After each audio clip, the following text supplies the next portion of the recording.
blind people. When blind people get an operation or other treatment that restores their sight, one of the biggest surprises for them is that objects appear smaller when they're farther away. This is bewildering to people who've been blind all their life, because they have the idea that objects always stay the same size, so they should look the same size, but they don't. This is one of the biggest surprises for blind people who regain their sight, blind from birth. Huh? So that means that actually the appearance of objects, small and large with distance, is an illusion. So if our seeing is illusion, and there are so many optical illusions, ask any magician, how do they do their tricks? By optical illusions. They create a distraction which forces you to look away. And then while you're looking at something else, they manipulate something and they make it look like a trick. But it's not really a trick. It's just ordinary physical reality that nobody can break the laws of physics, because those are created by the Supreme Lord. So we're in illusion. That means all the information that we get about the material world through our senses is basically wrong. It's basically, or rather, it's based on a false premise, which is that we are this material body. So as long as we have even the slightest bit of identification with this body, we're in illusion. Therefore, we make mistakes. We think that something is this and it's actually that. Or we think that such and such is going to happen, but actually something else occurs instead. We make mistakes. But then we try to pass it off that, oh, I knew that was going to happen anyway. So we have this cheating propensity. One time I made a mistake. I thought I was wrong. There's a joke. Anyway, bad jokes aside, the fourth thing is that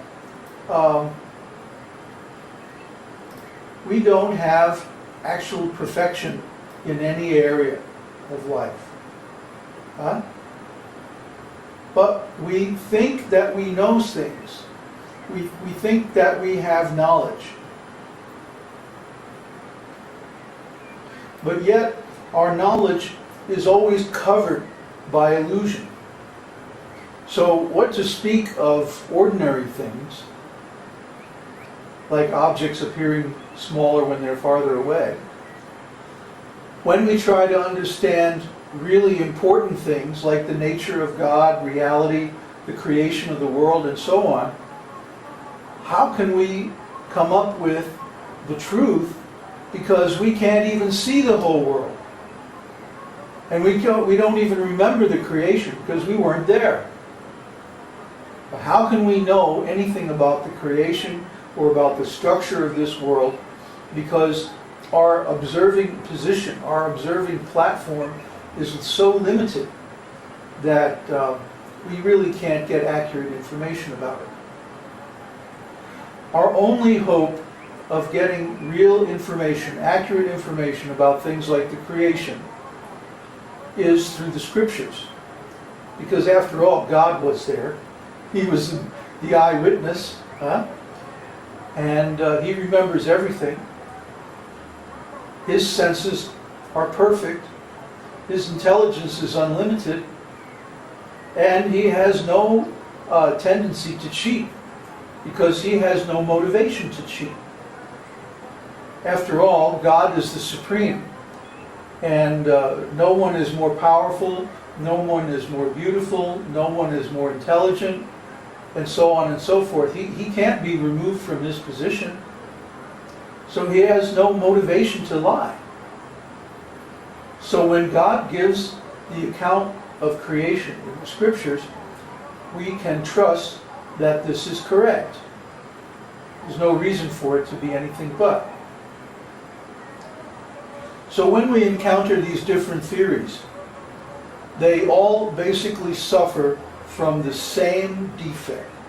Even though they may come from modern material science, or they may come from atheistic Sankhya philosophy, or they may come from the Buddhists, or they may come from the Jainas, or any other group, or the Christians, or wherever, all the theories are deficient in the same way. And Vedānta-sūtra points this out, that the defect of all atheistic theories of creation is that they assume that matter has energy and intelligence. Let me run that by you again. All these theories assume that matter has energy and intelligence.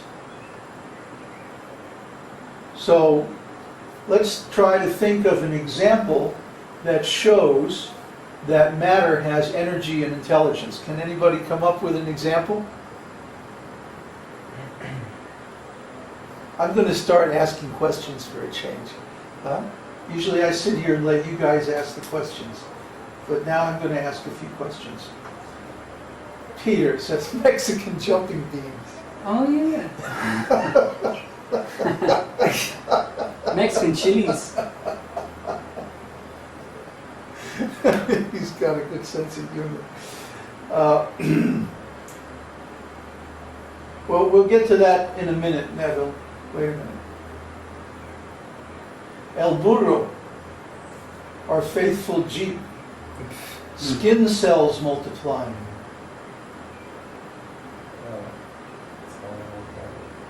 Come on. I'm just holding back because I would have to refute all that. No, don't worry, we'll get around to refuting it soon enough. Oh, here's a thought experiment for you. Go out and take a rock and go way out in the desert and put the rock in the middle of the desert. Then come back in a year or so and see if the rocks have moved. No, the rock will not move.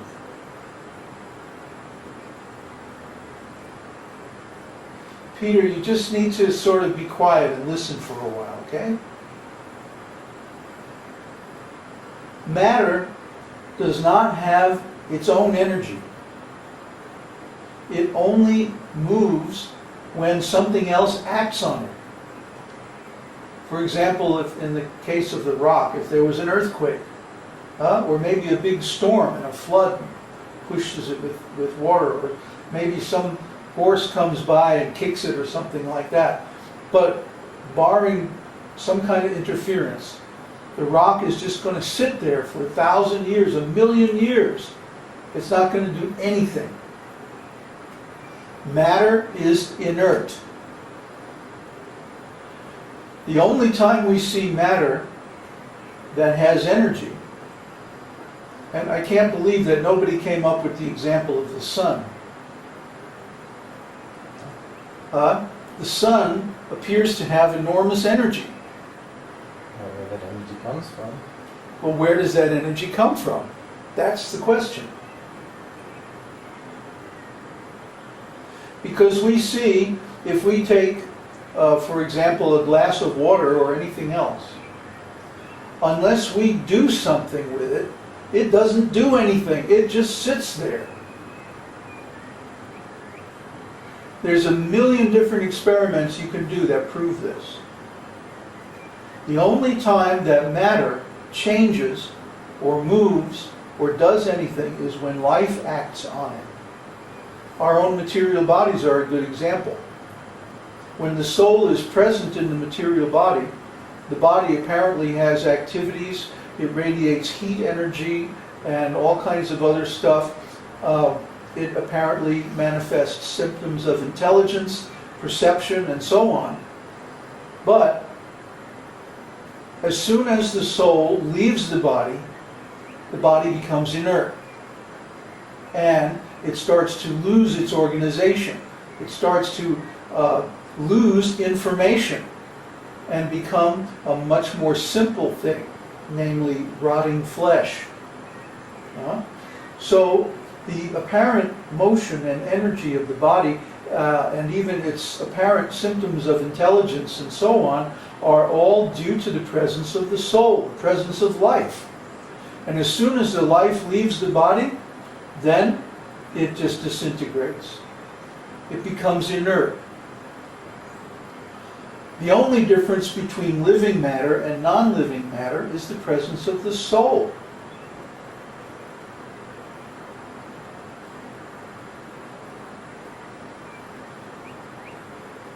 Well, any system that demonstrates energy, like for example the sun,